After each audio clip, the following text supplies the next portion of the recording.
എന്തായാലും 24-ാം തീയതി വരെ വളരെ ശ്രദ്ധയോടുകൂടി ഇരിക്കണം എന്നുള്ളതാണ് നമ്മൾ കാണുന്നൊരു പ്രശ്നം. ഇടുക്കി ജില്ലയിലാണ് കുറച്ചുകൂടി ഗുരുതരമായിട്ടുള്ള സംഭവങ്ങൾ ഇന്നലെ ഉണ്ടായിട്ടുള്ളത്. ഇടുക്കി ഉൾപ്പെടെയുള്ള ജില്ലാ കളക്ടർമാരുമായിട്ട് ആശയവിനിമയം നടത്തി വരികയാണ്. വലിയ തോതിലുള്ള നാശനഷ്ടങ്ങളൊന്നും പ്രഖ്യാപിച്ചിട്ടില്ലെങ്കിലും നല്ല ജാഗ്രതയോടെ കാണേണ്ട ഒരാഴ്ച കാലമാണ്. പ്രത്യേകിച്ച് 24-ാം തീയതി വരെയുള്ള 4 ദിവസക്കാലം വളരെ വളരെ ജാഗ്രതയോടെ കാര്യങ്ങളെ കാണണം എന്നുള്ള പൊതുനിർദ്ദേശമാണ് നൽകുന്നത്. അതുകൊണ്ടാണ് ഞാൻ സൂചിപ്പിച്ചത്, സാധാരണ ഈ വർഷത്തിലുണ്ടാകുന്നത് പോലെ വൈകുന്നേരങ്ങളിലുള്ള ഇടിയോട് കൂടിയിട്ടുള്ള മഴയും മിന്നലോട് കൂടിയിട്ടുള്ള മഴയും രണ്ടും ഗുരുതരമായ പ്രശ്നമാണ്. ഇടിയേക്കാൾ മിന്നലാണ് വളരെ സീരിയസ് ആയിട്ടുള്ള പ്രശ്നം. ആ 2 കാര്യങ്ങളിൽ ശ്രദ്ധ ചെലുത്തണം. സംസ്ഥാന സർക്കാർ വളരെ സജ്ജമാണ് ഈ കാര്യങ്ങളിലെല്ലാം. എല്ലായിടത്തും ആവശ്യമായിട്ടുള്ള പ്രിക്കോഷൻസ് നടത്തിയിട്ടുണ്ട്. ജില്ലാ ഭരണകൂടം നല്ല ശ്രദ്ധ ഈ കാര്യത്തിൽ കാണിക്കാൻ നിർദ്ദേശം കൊടുത്തിട്ടുണ്ട്. 24 വരെ നല്ല ജാഗ്രത ഉണ്ടാകണം. ഒരുമിച്ച് സംസ്ഥാനം ആകെ മഴ എന്നുള്ള സ്ഥിതിയില്ല. പക്ഷേ ചിലയിടങ്ങളിൽ, ഒറ്റപ്പെട്ട ഇടങ്ങളിൽ നല്ല മഴയാണ് പെയ്യുന്നത്. ഇടുക്കിയിൽ ഉരുൾപൊട്ടിയത് അത് ഗുരുതരമായിട്ടുള്ള കാര്യമാണോ? ഇനിയും മറ്റിടങ്ങളിലേക്ക് ഇങ്ങനെ ഉണ്ടാകാനുള്ള ഒരു സാധ്യത ഉണ്ടോ? ഇടുക്കിയിൽ ഇപ്പോൾ ഉരുൾ പൊട്ടിയിട്ടുള്ളത് ഉരുളെന്ന നിലയിൽ നല്ല പൊട്ടലാണെങ്കിലും ജനവാസമുള്ള മേഖലയല്ല എന്നിപ്പോൾ കാണാൻ കഴിഞ്ഞതുകൊണ്ട് വേറെ വലിയ അപകടങ്ങൾ അതുമായി ബന്ധപ്പെട്ട് റിപ്പോർട്ട് ചെയ്തിട്ടില്ല. അത് ഉണ്ടാകാനുള്ള സാധ്യതയില്ല.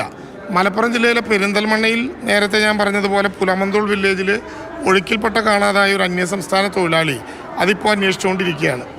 തൃശ്ശൂരിലാണെങ്കിൽ ചാലക്കുടി താലൂക്കിലെ പരിയാരം CSR കടവിൽ ബണ്ട് മുറിച്ച് കിടക്കെ ഒരാൾ പുഴയിലേക്ക് വീണ് കാണാതായിട്ടുണ്ട്.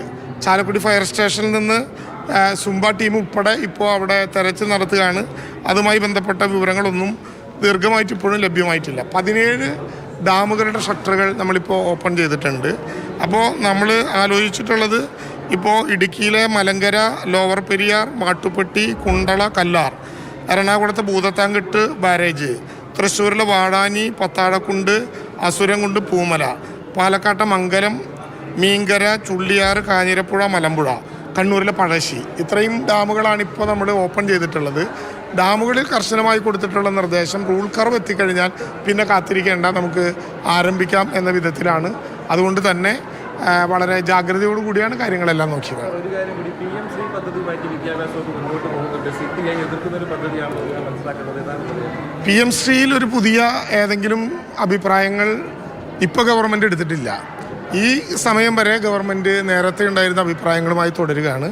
അത് അങ്ങനെ മുന്നോട്ട് പോകേണ്ട പ്രത്യേകമായിട്ടുള്ള ഏതെങ്കിലും ഒരു സാഹചര്യം ഉണ്ടായതായിട്ടും ഞങ്ങൾക്കറിവില്ല. അങ്ങനെ ഒരു സാഹചര്യം ഇപ്പോൾ സംസ്ഥാന സർക്കാരിന് മുമ്പിലില്ല. സംസ്ഥാന സർക്കാരിനെ വല്ലാത്ത വിധത്തിൽ ആക്രമിക്കുന്നു എന്നുള്ളതൊരു യാഥാർത്ഥ്യമാണ്. എല്ലാ മേഖലയിലും ഉള്ളതുപോലെ കുട്ടികളുടെ ഉച്ചഭക്ഷണത്തിന് പോലും പണം കൊടുക്കാതെ ഗവൺമെൻറ് വല്ലാതെ കേന്ദ്ര ഗവൺമെൻറ് കേരളത്തിനോടുള്ള അനീതി കാണിക്കുന്നുണ്ട്. അതിനെതിരായി ഒരു സമരമുഖം തീർക്കുക തന്നെയാണ്. കേരളം ഒന്നും അടിയറ വയ്ക്കാൻ കേരളം ഉദ്ദേശിക്കുന്നില്ല. കേരളത്തിൻ്റെ അവകാശങ്ങൾ, പ്രത്യേകിച്ച് പുതിയ തലമുറയുടെ അവകാശങ്ങൾ സംരക്ഷിക്കാനുള്ള ഒരിടപെടൽ തന്നെയാണ് സർക്കാരിൻ്റെ ഭാഗത്തു നിന്നുണ്ടാകുന്നത്. പുതിയതായി എന്തെങ്കിലും ഒരു നിലപാടെടുക്കേണ്ട സാഹചര്യം ഇപ്പോൾ ഉണ്ടായതായിട്ട് അറിയില്ല.